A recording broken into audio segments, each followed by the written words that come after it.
Good evening. I'm Robin Garrell, the president of the Graduate Center, and I'm delighted to welcome you to an important new series of public programs.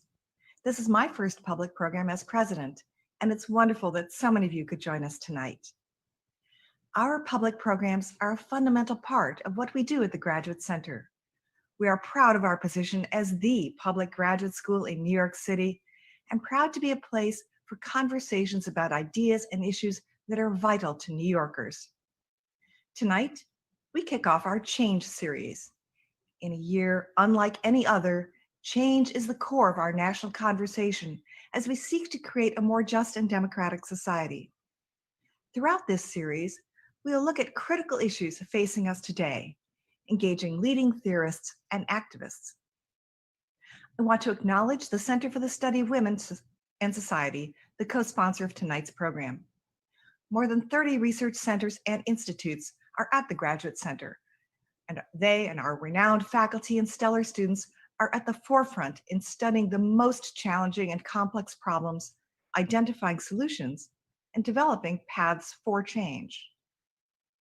Professor Ruth Gilmore is among the most insistent and original voices today. She's a leader of the movement to abolish prisons and has transformed the study of criminal justice. She is a professor of geography in the doctoral program in Earth and Environmental Sciences and associate director of the Center for Place, Culture, and Politics. Author of the award-winning book, Golden Gulag, Prison Surplus, Crisis, and Opposition in Globalizing California, Gilmore's forthcoming book is Change Everything, Racial Capitalism and the Case for Abolition. She is the recipient of many awards for her scholarship and activism and was honored by the American Studies Association with its Angela Y. Davis Award for pursuing scholarship for the public good. Tonight, she will tell us about her vision for a society that builds communities and ends mass incarceration. Speaking with her tonight is Mariame Kaba, an organizer and activist dedicated to transformative justice. She is the founder and director of Project NIA, a grassroots organization focused on ending youth incarceration. Please join me in welcoming Mariame Kaba and Professor Ruth Gilmore.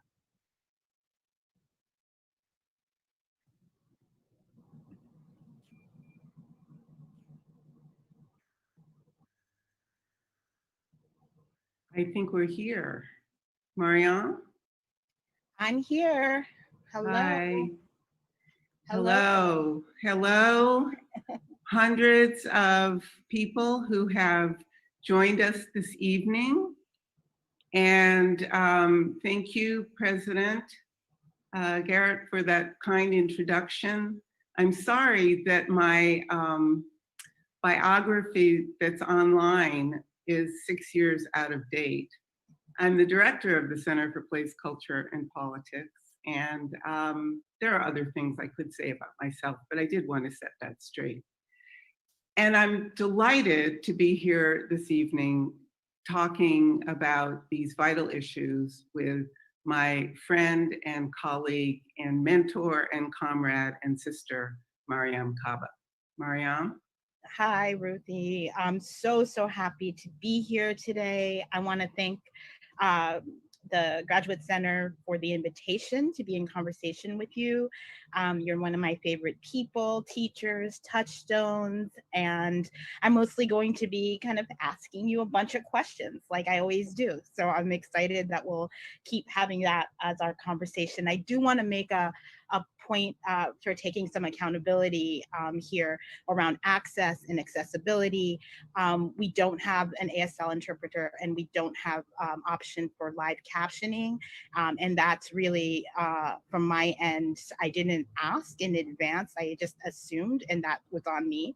So I want to apologize to the folks who cannot connect with this conversation today because of it. Access is really important, and we really have to make our spaces accessible to everyone.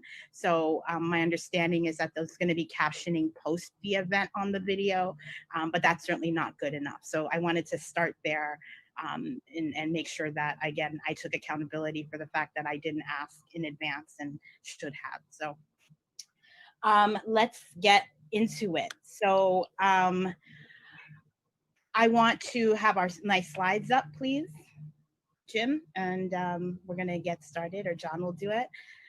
Please go to the next slide. So I'm excited always to be in conversation with Ruthie, and I'm particularly excited because the Gilmore Girls is one of my favorite shows of all time. And I was so excited back in early June when on Twitter, there was an account called the Ruth Wilson Gilmore Girls account, which now has 20,000 followers and is really kind of bringing a lot of Ruthie's work to a new audience of people, which makes me endlessly delighted and happy. So I wanted to talk about kind of some of the themes that I hope we're going to be able to get to today. So we're going to do that through using some of the memes that have been created through this account. And that's what I will do. So next slide, please. So as a kind of kicking off point, we're going to talk about abolition as a theory of change, as a theory of social life, and as about making things. And all of these are quotes from Ruthie and Ruthie's work over time. Our next slide, please.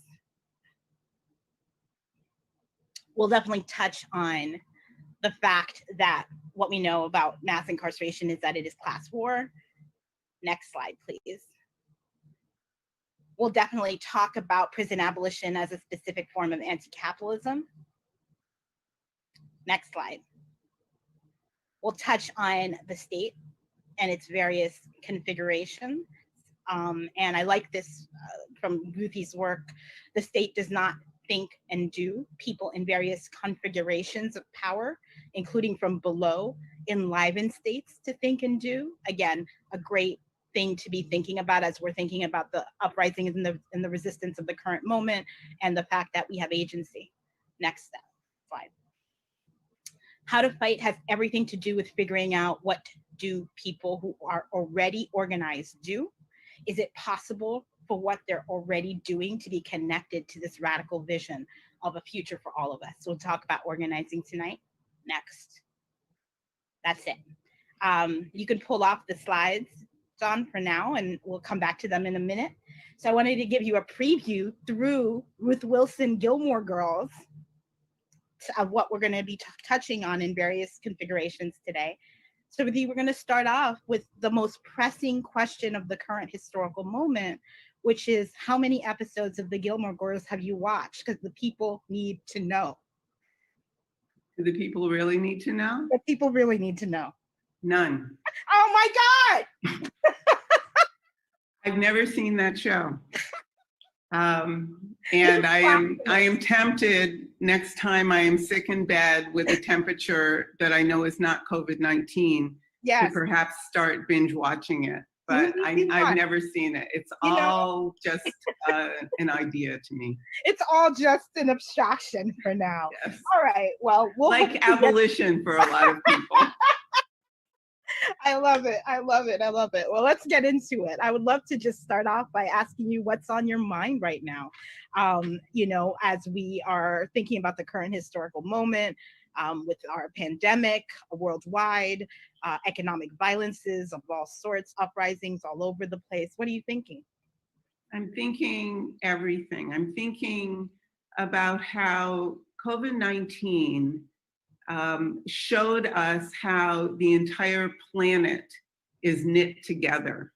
And it's not knit together into something that throughout different societies and places and territories and political economies and systems of power and difference is the same, but everybody is looking at this pandemic, and that riveted gaze that we all have to put on it makes it possible and necessary for us to look at all of the other ways that the world is knit together, and again, what divides us. So it's kind of obvious that in the United States, COVID changed everything. Mm. But that doesn't mean that COVID produced the devastation out of whole cloth that people experience now.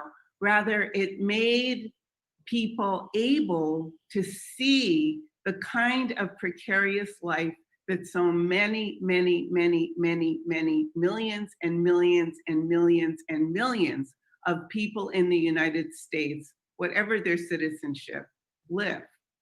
And then by extension, COVID let us see, actually compelled us to see, how that kind of precarious existence, and I include people who are listening tonight who live from paycheck to paycheck, who might not be unhoused, might not face being unhoused, but still are not altogether sure how to keep life together. Mm.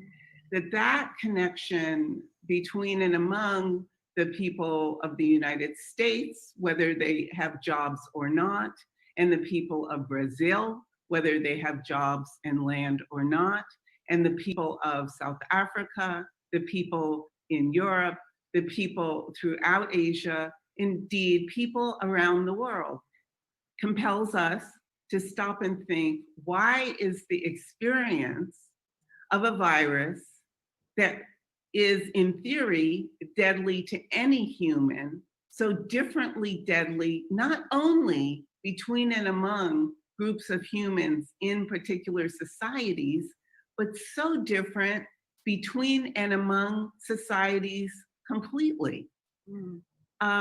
There are countries that are relatively poor, where deaths from COVID are low, because public health is designed to keep people well. There are countries like the United States, which are rich, where deaths are very high because the public health system is no longer designed, if it ever was, to keep people alive. So in thinking about all of this, I think, well, what should the state be? What should it do? Now, some people who are listening tonight would say there should be no state. Yep. We should smash the state and take care of each other based in our capacity to mutually aid and support and work with and feed and house and clothe one another. That is a perspective. It's not one that I share. I work at the Graduate Center of the City University of New York, which is an institution of the state, and I think it's a great one. It is a working people's university that serves 500,000 students, and my dream for it is it would be bigger and stronger and have more students and provide the kinds of experiences in classrooms, not only to prepare people for jobs, but to enable people to live wonderful lives. That's what the City University of New York should be. The pandemic has devastated the city of New York, as everybody knows. Dozens of our colleagues and coworkers at CUNY have passed away. Thousands of our coworkers at CUNY have been laid off. And this situation should not be possible. The fact that $1 of revenue can be generated out of thin air through the practice of what we call printing money or issuing debt means that $10 trillion can be generated out of thin air in order to put people to work or provide people with income subsidies or provide students with stipends so they can study instead of have 3 jobs cobbling together a meager living, so that we can live a better life in the United States and in the world. So those are the things I'm thinking about. And I take a lot of encouragement from many of our friends and colleagues and relatives throughout the world, including our relatives who are First Nation, Native Americans in North America, on unceded territory, who live in and near reservations, or again, in not designated reservations, but unceded territory, who on the one hand suffer greatly because of the ravages of COVID, but on the other hand, give us many insights into how we should be stewards of the land and of the environment in order to live more fruitfully and flourish on this planet. So that's what's on my mind tonight. One of the things I've been thinking a lot about is, the fact that we know austerity is coming in an even more drastic way than it already exists. And I'm thinking a lot about something that you talk about often, which is like, as abolitionists, we're not about trying to save money. Like, that's not the point. Actually, we want to spend a lot more money, and we want to spend it in just different ways. This ties in a lot to me to the conversation around defunding that's really taken off over the last few months from the summer on. And as more austerity is coming, we know that policing is going to be, or is, essential to enforcing that austerity. So the connection between the economics of the moment and the kind of finance system of the moment and what we're talking about in terms of the systems of death-making institutions around the PIC intersect all the time. But I think we're about to see a fulcrum in ways that are even more important, which for me means that it feels even more important to be having this conversation around defunding as connected to abolition. You often say that abolition is not a blueprint, and I'm hoping you might kind of talk about what I'm, the things I'm throwing out there that are on my mind right now, and connect that to this concept of abolition as not a blueprint, but as a thing we began with, which is a theory of society and a theory of making things and a vision and a politic. So I'd love to hear from you on that. Yes, that's a very good question. Many people ask me, and I know they asked you and they asked others, but what are you going to do instead? Because in their minds, they think that abolition is something like alternative punishment, rather than changing the conditions under which police and prisons become so central to society in the first place. And changing those conditions, it's really a lot of common sense, but common sense doesn't change anything unless people band themselves together and create the power, which is to say, express collectively the political will for things to be different. And political will takes a number of forms. That's another reason abolition is not a blueprint. So for example, there are many people who these days are rather fixated in the US on electoral politics. Mm-hmm. Electoral politics are unlikely to be the mode through which people relieve themselves of the constant, repetitive crises that come with capitalism, saving capitalism from capitalism, which is what austerity is. Mm. The New Deal was also capitalism, saving capitalism from capitalism. The high tax, high social welfare programs and excellent education and healthcare that characterize a number of countries, high income, middle income, and others around the world, are examples of capitalism, saving capitalism from capitalism. Mm. So if we think about the electoral sphere, rather than imagine that choosing the right individual or pair of individuals to be the bosses of the state, rather to think about the entire array of decisions that people who are entitled to vote, which is not everyone who is a resident in the United States, the entire array of decisions that people make when they approach the ballot booth or fill out their mail-in ballot in November. So not only are there the highly contested positions at the top of the ballot, but there are all kinds of other aspects of political life through which people can organize their political will to do things like make determinations about who should serve on school boards.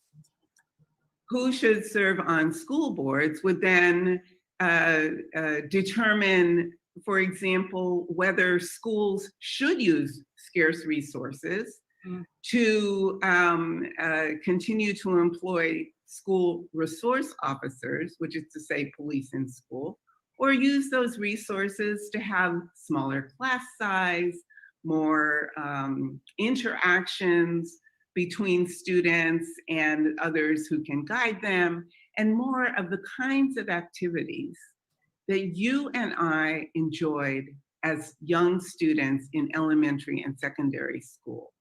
Art, music, sports, all of those things that get squeezed and turn into dust and disappear under austerity. Class size should be small. Now, what does all of this have to do with defunding the police?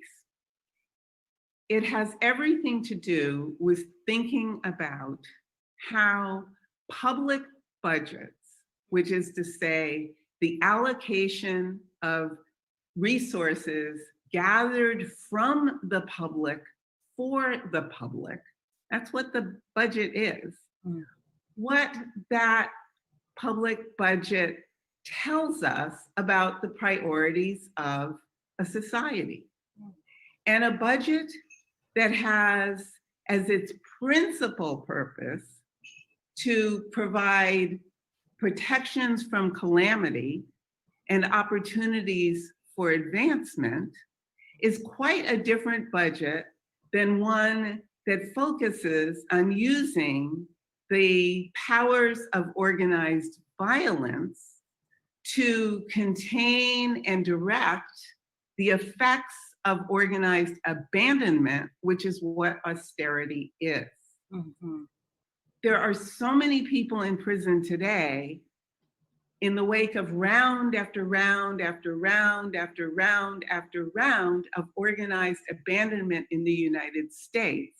And organized abandonment, the removal of jobs, factories, benefits, schools, you name it, throughout the United States, different in different places, but it sums up to a general burden that households and communities bear.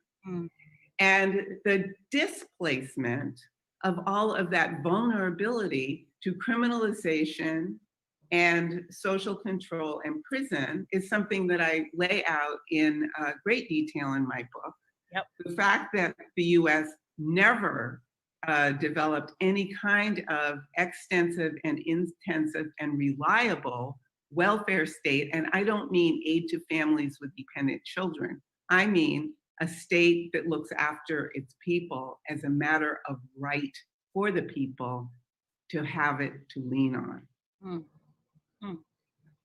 Yes, this leads me into, kind of like seamlessly into the question of organizing. You're a longtime organizer, and I've been thinking a lot about organizing, questions about organizing in general in this moment. The limits that we have right now of the kind of organizing that we often think about on the left as the kind of, community-based, hyper-local forms of organizing versus kind of a distributed model of mass movement building in order to be able to actually build enough power to both act against the state and outside it to the extent that you ever can, which, there's an argument about that, fine. But like that we are in this moment where we need to find the mode of organizing which has current actual purchase in this current circumstance of our time. How are we going to create this collectivity towards survival? How are we going to make these things as you're talking about?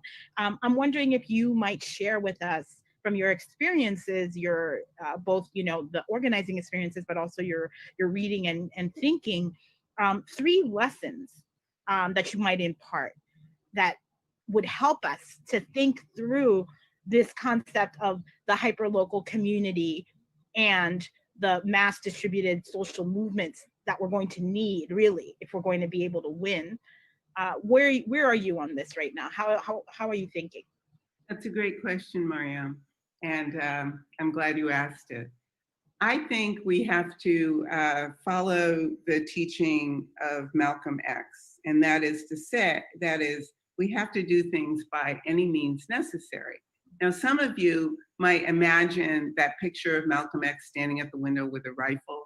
I don't have a rifle, and I'm not going to stand at the window with anybody's rifle, but I am going to use all of the means that are available to us to get organized. The first lesson I learned many years ago, many years ago, was to organize with people who are already organized. There are large-scale public and not public trade unions. Organize with trade unions. Now, some people might say, oh, but you know, the police have a union. Yes, they do. It might surprise any police or police households who are listening tonight to learn that I am not against any person's income, and saying defund the police does not mean, for me, take away the means to pay for life and have a living for people who are employed as police officers. That's absurd. That is not. I mean, how do you build a social welfare state if you just make a whole lot of people unemployed? How about you keep your income and do other things with your time? This is something I said to prison guards in many different struggles over trying to shrink prison systems. And it particularly resonates in working class households because police, like prison guards, are very often the kinds of well-paid and well-pensioned working class jobs that people with modest educations can get. I'm all for people with modest educations getting jobs. I teach PhD students. I hardly think everybody should have to have a PhD or even a BA to have a job that is fulfilling and interesting and exciting. So organize with already organized people. I've done it with teachers, with nurses, with the United Farm Workers, with home health care workers, with faith communities, with people who formed those kind of small mutual aid societies that you were describing, Mariame, in order to fight one thing. For example, there was a network of very small, dispersed organizations that grew up in Oregon some decades ago in households that were fighting against a proposed law that would define marriage as between a assigned at birth man and a assigned at birth woman. Those people who organized for that purpose remained in touch. And many years later, when a group of us were trying to figure out how to build a campaign against prison expansion in Oregon, we reached out to the organizers who had had a completely different, but in some ways not unrelated, agenda for why they organized. They immediately, in many places, activated themselves and became part of the infrastructure of the anti-prison work. Organized with people who are already organized. And then the flip side of that is, if there aren't people already organized, but a lot of people express a lot of energetic enthusiasm or concern or care about a particular issue, then organize them into a group. So I am known for being co-founder of many organizations. Why? Not because I take that much joy in sitting down and working out the bylaws and what the process is and will we be consensus or majority or all of that. I kind of hate all of that. But what I love, do you love it, Mariame? No, I don't. You know I don't. Okay. That's not the question. But what I love is that people come together mindfully and meaningfully to create something because they have the energy and the desire and the fear and the belief that they can do it. Yep. So create organizations. So that's the first big lesson, and I've used almost my entire 15 minutes to talk about it. So let me say two other things that are related. The second of the three lessons is for us always to remember that there are so many things, so many issues and concerns and understandings and perceptions that are not complete yet. We have lots of sort of potential feelings about what could be, but we haven't really been able to explain it yet. And this is where art is central to the work we do. And I'm looking at this beautiful picture of you, and you are looking at a camera wondering why this person is taking your picture because you don't like to have your picture taken. And there's art in the image. Indeed. And thinking this together, that the person who took the picture is an artist and took a very beautiful picture of you with art in the picture reminds us that we can't explain everything yet, nor will we ever be able to, because humans will never catch up with ourselves. So we need art that, as Amiri Baraka put it, expresses what cannot be explained. So this is a second thing. It's not, for some people, they imagine that when we who have been organizing for many years or who write theoretical treatises, as I also do, talk about art, they imagine we're talking about illustrating the argument. That's illustration is illustration, and it's a gorgeous thing. Art is different. Art is different. It has its own modality, its own modalities, its own way of bringing consciousness to the surface, which brings me to my third and final point, which is that the biggest lesson for my entire life, and I'm 70 years old, pushing 70 and a half, is that experience and consciousness are not an identity. Which means identity is not in and of itself consciousness. We, for example, in many, many places around the United States and further and beyond, have had many very intensive, conflictual encounters between those who say, I had experience of X, and therefore, because of my experience, I am expert, and therefore, if I am for what you are against, my experience trumps your politics, right? So one example is that while there are many people who have spent time locked up in prison or have spent time under house arrest or gang injunctions or other kinds of control, will say, oh, there must be a good jail that they could design and build, and I will support it. You, Ruthie, didn't experience what I experienced, and therefore you have no right to say there isn't a good jail.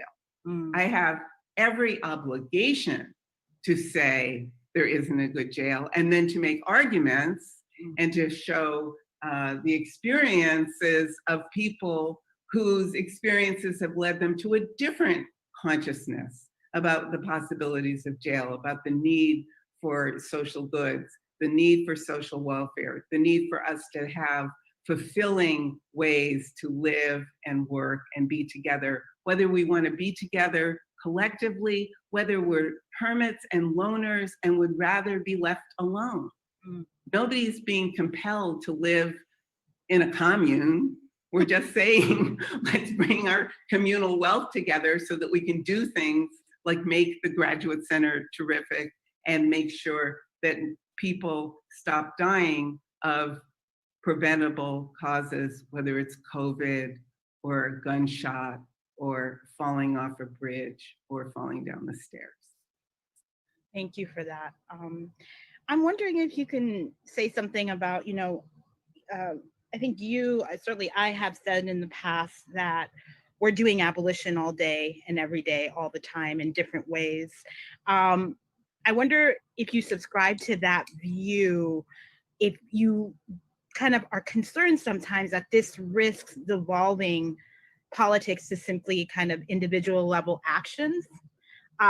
That's not something that I know you don't worry about that because you're always working on the multiple levels of, whether it's kind of the individual, the community level, the societal level, the state level work, and you're always looking at the structures and individual stuff. But as abolition becomes more popular in the sense of more people paying attention, thinking about it, picking particular strands or particular ideas and kind of running with only those ideas and not having read widely or experienced widely, are you concerned about a couple of things around that concept of, the doing of abolition on a daily basis turning into like some weird self-help stuff? Number one. And number two, whether you have been considering and thinking about, I am somebody who is always, like, from before I had language for abolition, talked a lot about imagination and the need for us to imagine something different, another way.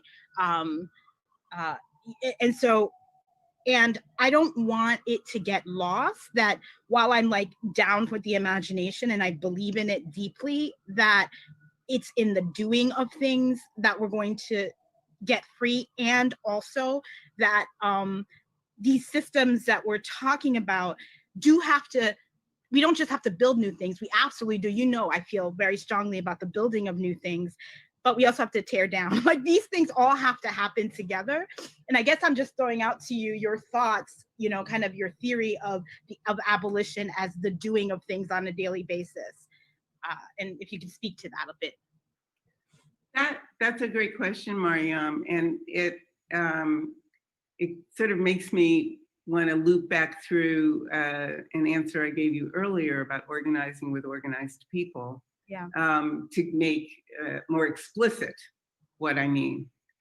So yes, of course, being an abolitionist is something that one does every day, but it's not a matter of if each person individually in isolation started doing something called abolition, somehow miraculously we would aggregate into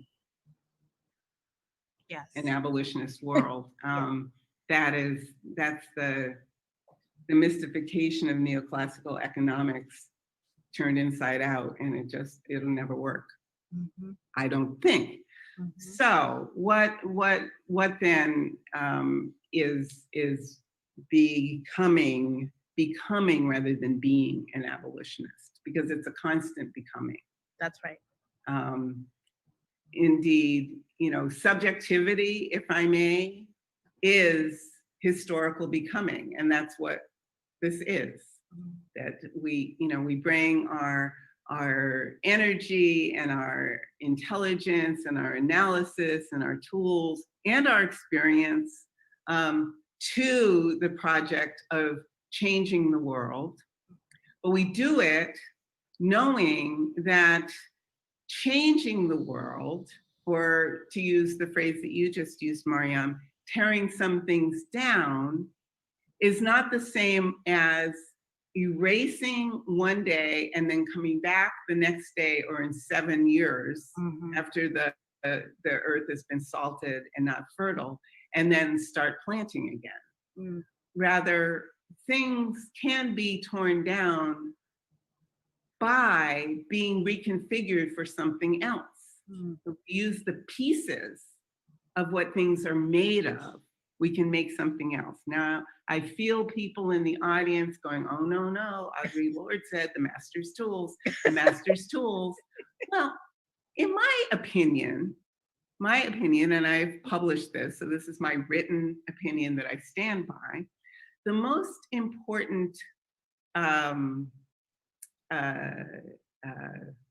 thing in print when you read the master's tools is the apostrophe between the R and S on masters.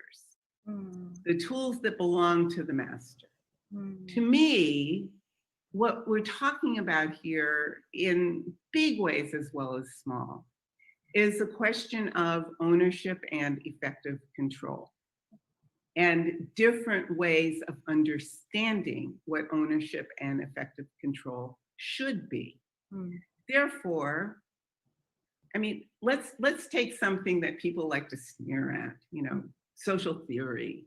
People love to sneer at it, even though the fact is everybody theorizes every day. You get out of bed, you're doing some little theoretical work to plan how you want your day to go. Exactly. And then you act on the theory, and then you do something else, and you do something else.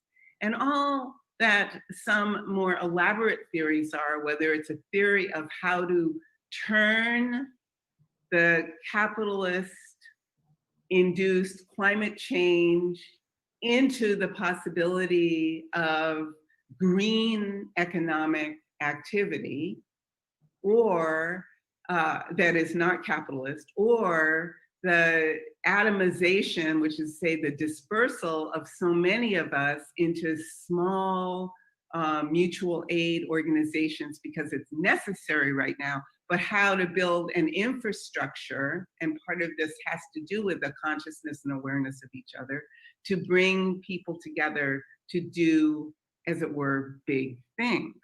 All of this is important, and it brings us back to what I was talking about at the beginning of our conversation, and that is that there is an international dimension to the struggle over what lies perhaps at the core of the contemporary abolition movement, but is not its entire extent. And at the core of the contemporary abolition movement is the combination of organized violence and organized abandonment that has produced so much vulnerability that we see in every single country where inequality is growing and is deepest.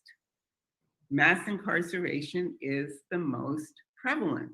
And this is not just United States, it's also South Africa, it's also Brazil, it's also Russia, not the Soviet Union, Russia, the Russian Federation. Those are places where mass incarceration rose dramatically over the last 30 years or so. Dramatically. And I mean in the Russian Federation since the end of the Soviet Union, since the breakup of the Soviet Union. So all of these then, these conditions and these concerns and these observations leave me with a few, well, because we're going to have to conclude. Yes, I'm gonna stop you for a second because I want to go towards our conclusion. Yeah. And John, can you put the slides back on, which I think you might be leading into this, because this is something I wanted to ask you about. Next slide, please. And this goes back to the Gilmore girls because we full circle. Okay. And you have said, obviously, that abolition has to be green. Right. It has to take seriously the problem of environmental harm, environmental racism, and environmental degradation. Next slide. To be green, it has to be red. It has to figure out ways to generalize the resources needed for well-being for the most vulnerable people in our community, which then will extend to all people. And then, next slide. And to do that, to be green and red, it has to be international. It has to stretch across borders so that we can consolidate our strength, our experience, and our vision for a better world. John, you can end the slides and go back. Thank you so much. And yes, we have 10 minutes, and I want to give you those 10 minutes to expand on your ideas around, again, abolition needing to be green, red, and international, and kind of why abolition has to be thought globally in order for it to have any, to make any sense in our current moment. And then also thinking through the opportunities to intentionally organize around climate change, which is a mass important issue of survival and curtailing premature death, as you would put it. So talk about those things. And the last thing I would love to hear as you talk about this is, can you offer to the folks who are listening right now who are very new to abolition? I've used the term abolition throughout. When I'm talking about abolition, I'm often rooted within PIC abolition, rooted within transformative justice. But there are multiple types of people oriented towards abolition, depending on what politics they're coming from. That I think people think of abolition as one thing when it's not, and also think of the abolitionist politic as one thing. Whereas there are many abolitionists who would identify as anarchists. There are many abolitionists who identify as communists. There are many abolitionists who identify as socialists. I don't think you can be an abolitionist and identify as pro-capitalist. I don't think that's actually possible within, but who knows? Can you be a liberal and an abolitionist? Maybe. I don't think that's possible, in my opinion, but okay. So I would love you to talk about your vision of, again, abolition as green, red, and international, and leave us with some thoughts for new people to this idea about where kind of abolition not being one thing. Yeah. Well, great challenging final question. And thanks for making those slides, because I was trying to remember all the words I used, and that was so great to just read them on the screen.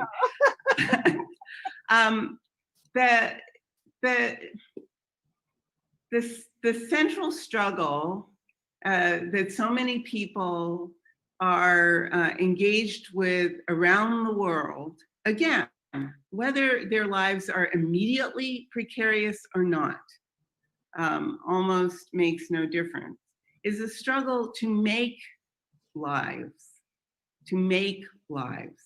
And one of the ways I've described the kind of making that people do is to call what they've made abolition geographies.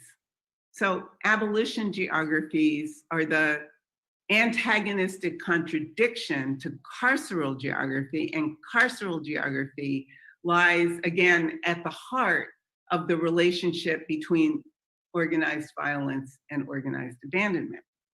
So some examples of how the various strands of people who organize themselves in order to make the world better, you named anarchists and communists and socialists among them, how they come together is through the how they identify a struggle, whether it's a struggle over farm workers in Brazil or in California or in somewhere in the great central regions of Africa, who are exposed to or made vulnerable to certain kinds of inputs, let us call them pesticides or diesel fuel or arsenic, that brings their lives closer to the end, brings the lives of their communities and loved ones, including people who don't work in the fields, closer to an end, and that becomes the struggle and the face of it over things like wages and conditions of work, but actually underneath it is the struggle over how we make what we need to complete the cycles of social reproduction. And by social reproduction, as my colleague at the GC, Cindy Katz, and others have shown us with their amazing research over the years, it's everything about life. It's not only the going to work or running the household, it's everything about life. So it has to do with culture. It has to do with certain kinds of abilities to move or to stay put, both of those things.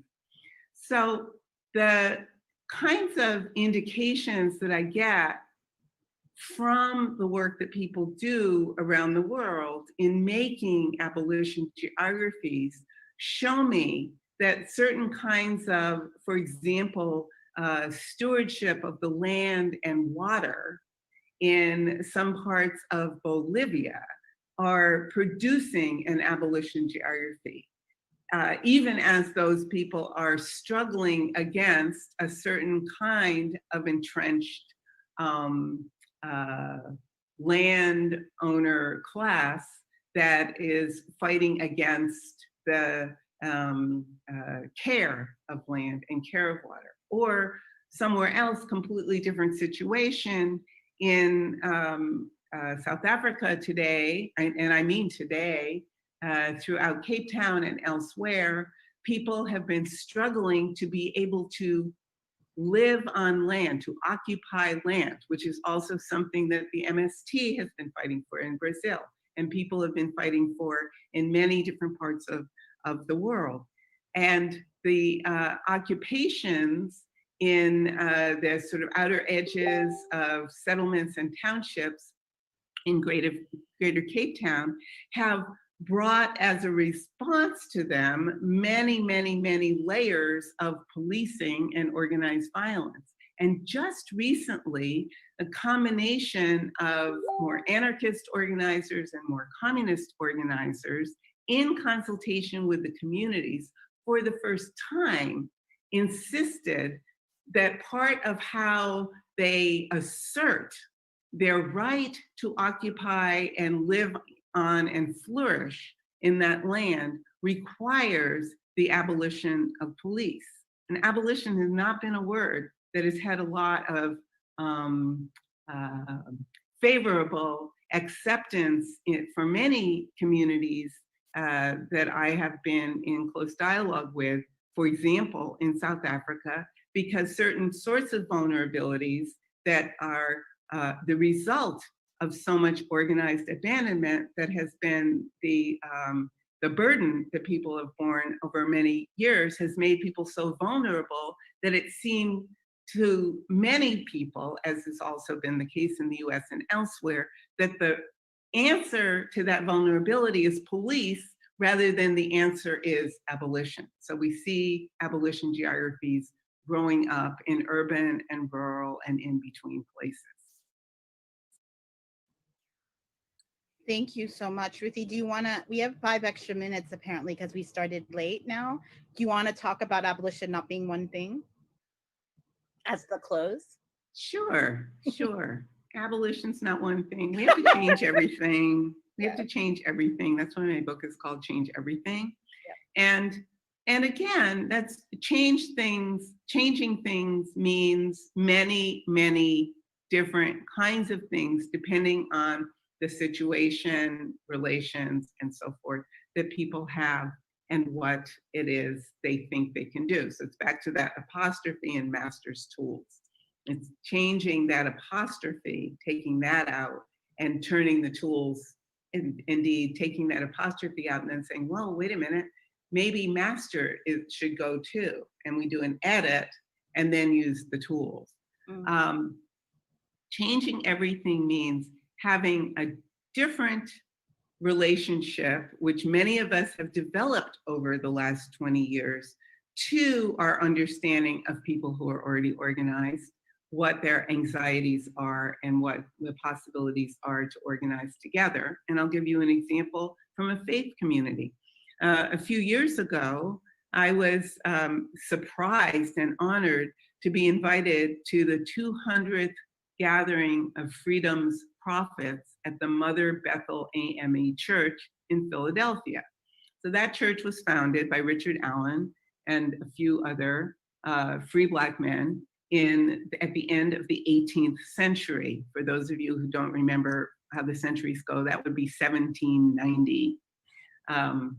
Like before Britain had an Office for War and Colonialism, Black people in the United States had the AME Church.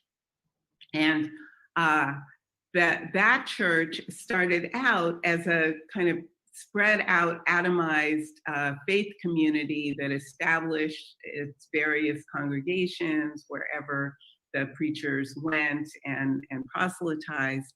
And in 1816, I think it was, the bishops, the people who headed the various congregations, decided that they should gather themselves together. They call themselves Freedom's Prophets. That's Prophets, Freedom's Prophets, and establish the church as one larger organization. Well, 200 years after that gathering, I was invited, along with a number of other people, to come and talk about the pressing issues that people in faith communities and people whose lives are touched by faith communities experience in the United States, because many of the people in that church whose dynamics had changed over time, that was not completely male dominated by bishops. Many of the bishops are women. They are not all heterosexual, and so on and so forth. They came together to say, in the wake of Ferguson, do we even matter? We, the bishops of the AME Church, could not roll up into Ferguson, into the streets, and have anybody gather at our feet and say, what should we do? The leadership was elsewhere. It was the young people. It was Black Lives Matter, younger people. And this gathering happened so that people could debate and dispute and come up with a fresh understanding of what Freedom's Prophets should be doing. And by that, I don't mean that a bunch of old people asked a bunch of young people to come and give us some like hip language that we would then go repeat, from the pulpit next week, while the young people went back to the streets and continued to fight the war for Black freedom. Rather, the question was, what can this institution do, wherever its congregations are, in order to provide sustenance, encouragement, a site to meet, ways of understanding, the use of the Bible for all of the different things that people have used the Bible and the Quran and other books of faith to do in order to achieve collective freedom. So it was a very moving time. It was very difficult. There were people who didn't want anything to do with it, but they used their time on the microphone to say why. And that also was, for me, given that it was the 200th anniversary of Freedom's Prophets, another example of people making abolition geography. I see it here in various places I've lived, with people making kind of ad hoc universities to teach one another things. I see it looking back through time in what freed people in the US South did to build communities that were not merely enjoying the absence of slavery, but were building the presence of life, because abolition is presence. If there's one thing it is, it's presence. Thank you so much, Ruthie. I want to thank everybody who joined us today and took time out of your evening to listen to us chop it up. Appreciate that always. I'm so grateful to Ruthie for everything that she's done to do so much for changing my life personally, but also all lives of so many other people who we love you, and we are just excited anytime you want to talk with us. So keep talking with us. And if you want to say bye, say bye. Bye, I do everybody. want to say bye, and I just want to shout out to some of my friends around the world who tuned in, including my sisters from Sisters Inside in Australia. Shout out to you, and my sister Kelly Hayes in Chicago, and my sister Kelly Gillespie in South Africa, and Vanessa Thompson in Switzerland, and people all around the world. Shout out to you. And I also want to send out love and support to my dear friend Vijay Prashad, whose mother has passed on and joined the ancestors. May her memory be a blessing. Thanks, Ruthie. Bye, everybody.